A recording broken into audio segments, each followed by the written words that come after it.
Tip number 1 of cheap and easy ways to keep your house cool in summer is to simply turn off electronics when you're not using them. TVs these days do produce a lot of heat. If it's being left in another room and left on, just turn it off. The same thing goes with computers or games consoles, or especially if you have incandescent light bulbs, they produce a lot of heat as opposed to the modern LED ones which produce practically no heat. What are you doing there, Adam? I'm just watering our roof, which is actually tip number 2. Spray down your roof tiles. Roof tiles absorb heat, then radiate it back down into the house. If you can cool off those tiles, you're also cooling down the house. Tip number 3, close all the curtains and blinds on the south side of the property. The south side is where the sun tracks around and can allow heat into the property. If and when you do this, bear in mind the gap between the window and your curtain might get a little bit hot, so perhaps just open the window just a crack just to let that heat escape. Also importantly, leave the curtains and blinds on the non-south facing windows open for our next tip. Tip number 4, by leaving the north-facing windows, curtains and blinds drawn up, if your indoor temperature is above your outdoor temperature, you can open the windows to allow that heat to escape. Don't do this in reverse or your house will get warmer. When you do this, make sure you prepare for tip 5 too. Tip number 5, if you know the next day is going to be hot, make sure you leave smaller windows throughout the house open over the night. By allowing your house to fully cool down as much as possible overnight, you'll cool down the thermal mass of the building, that's the heat that's held in the bricks, and leaves much more room for heat to be absorbed before the house starts overheating. This makes the rest of your job much easier.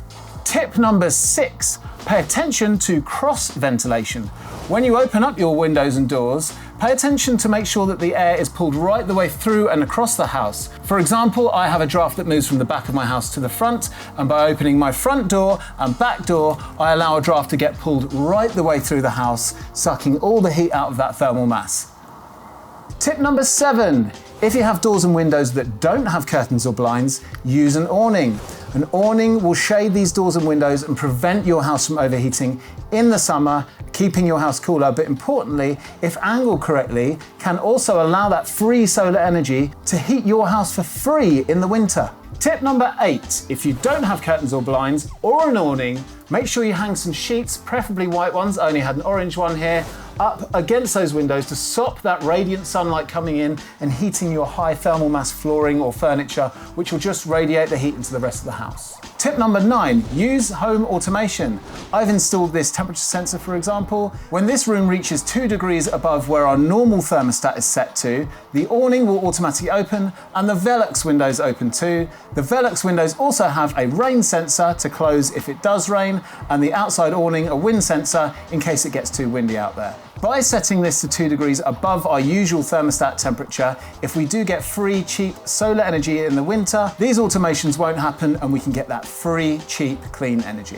Tip number 10, if you have any openings into your home that don't have any curtains, blinds or an awning, you can install one-way tinted window film. This will give the added benefit of privacy if you don't want people seeing in the other way, but more importantly will reflect the infrared radiant light back out away from your home, keeping your property cooler. It's actually really easy to do, it's cheap, and you can just do it yourself. Tip number 11, if you do have them, don't forget about your chimneys. These can actually create a great updraft throughout the house when it's hot, especially at night time, pulling in cooler air around, but you'll have to make sure that the chimney's open. Check to see if it has a throat restrictor on the other side. It's like a lever that you can pull to block it off and stop that draft when you don't want it in the winter, or that hasn't got any chimney balloons or blockages on the inside.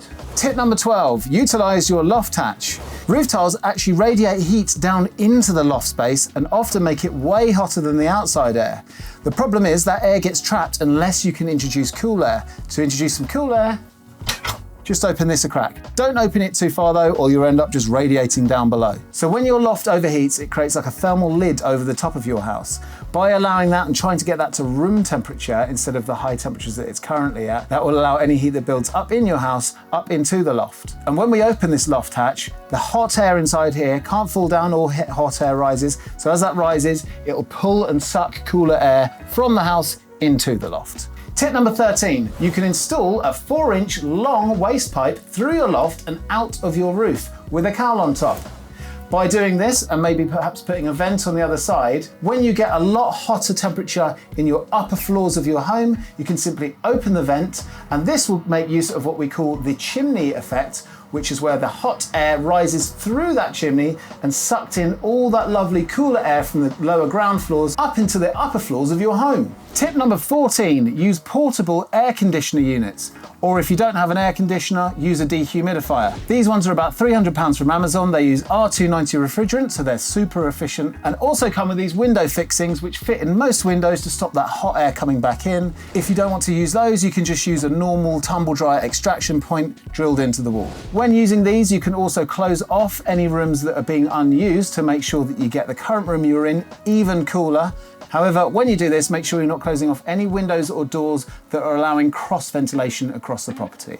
Tip number 15, cook outside. Obviously, ovens, kettles, hobs all generate heat. If you generate that heat outside instead, you don't have to then later on remove it from your home. Tip number 16 is to use fans. This one's not as obvious as you might think. Now, fans don't actually cool down the air temperature, they just remove the boundary layer, which is like an insulating heat layer that sits around the human body. You can also use them to help cross ventilation throughout your property. Tip number 17, use your floor.